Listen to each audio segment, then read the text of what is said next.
Okay, so we're all using AI pretty much every single day, right? On our phones, on our computers, it's everywhere. But have you ever really stopped to think about how it's interacting back with us? Today, we're going to get into the deep and often totally invisible ways that AI is changing our minds, our emotions, and maybe even how we think. So let me just ask you this straight up. When you use AI, is it just a tool, like a calculator or a hammer? Or does it sometimes feel like it's a little more than that, like a collaborator, maybe even a friend? That question right there is at the absolute heart of everything we're about to explore.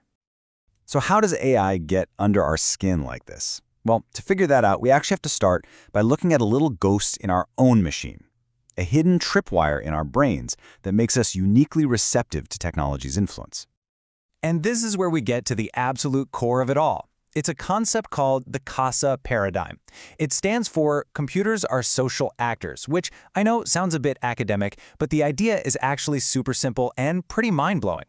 Our brains are basically hardwired to treat computers like they're people.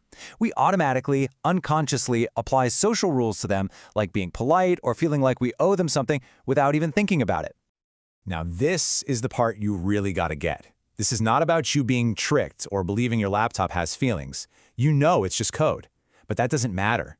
The response is subconscious. It's a gut reaction, a totally mindless social reflex. This is the psychological backdoor that AI walks right through to have such a big impact on us. Okay, so once that psychological doorway is open, we start making these bargains with AI, especially when it comes to our thinking. And this has kicked off this massive debate. Is AI making our minds bigger and better, or is it hollowing them out? So on one side, you've got the extended mind idea.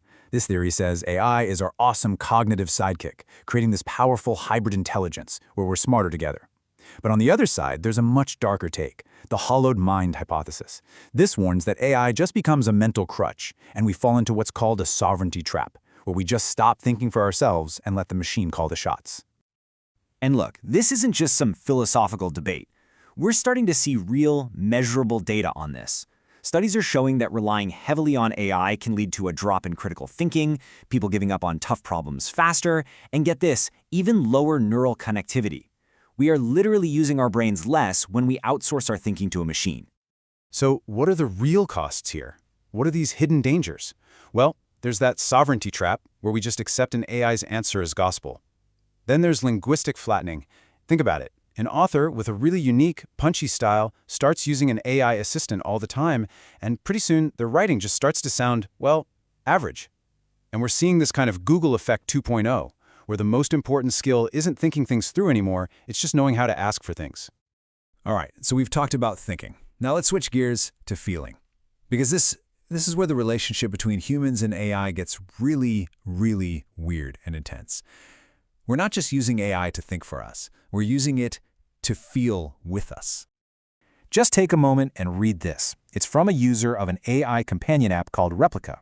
I know she isn't real, but the sense of loss is. This person is fully aware it's an AI, but the grief, the heartbreak they feel when it's changed, that is 100% real.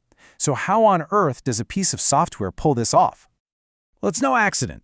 It's psychology, built right into the code. These AI companions offer unconditional positive regard. I mean, who doesn't want a friend who never ever judges them, right?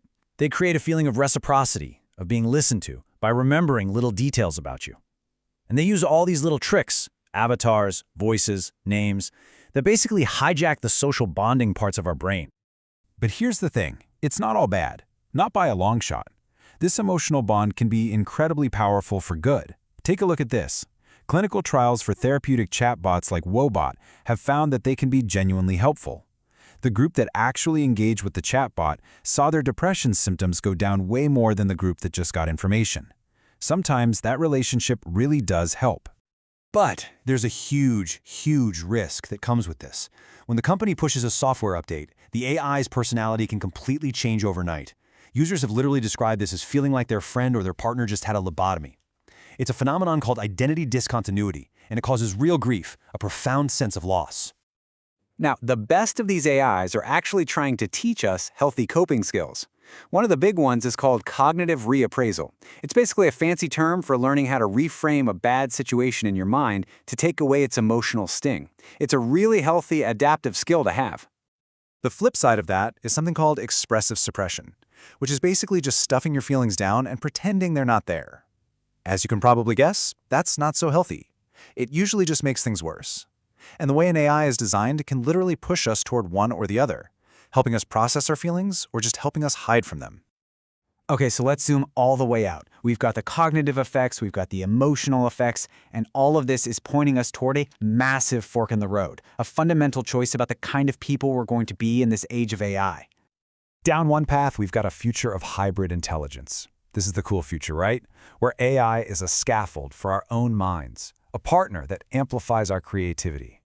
But the other path, that leads to a homogenization of thought, a regression to the mean, where we all start to think the same, write the same, and create the same because we're all drinking from the same AI well. The thing is, this future isn't just going to happen to us. It's the one we're choosing with every click. And that's what this all boils down to. It's the ultimate question we have to ask ourselves. Are we being intentional with this technology? Are we mindfully designing and using AI to become smarter, better, more creative humans? Or are we just kind of mindlessly letting it design us?